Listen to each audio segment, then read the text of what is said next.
Naniniwala tayo doon sa kasabihan na habang may buhay, may Pag-asa. habang may buhay, may Pag-asa. habang may buhay, may Pag-asa.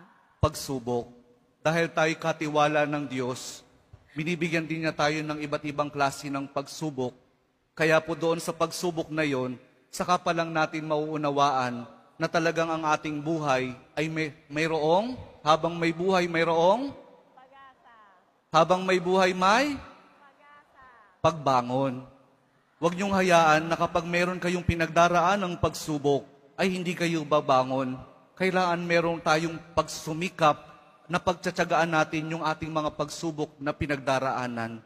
At kapag mayroong pagsubok at mayroong pagbangon, saka pa lang natin mauunawaan na talagang ang ating buhay, na habang may buhay, may habang may buhay, may pag-ibig.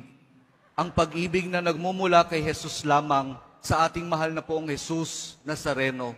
Dahil doon, kapag naunawaan natin itong mga bagay na ito, na habang may buhay, may pagsubok, may pagbangon at may pag-ibig na nagmumula lamang kay Jesus, saka pa lang natin mauunawaan at matatanggap na talagang habang may buhay, may habang may buhay, may ayaw nyo nang sumagot.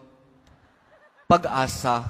Sapagkat hindi po tayo ipapahiya ng pag-asa na nagmumula sa ating mahal na poong Jesus Nazareno. Amen?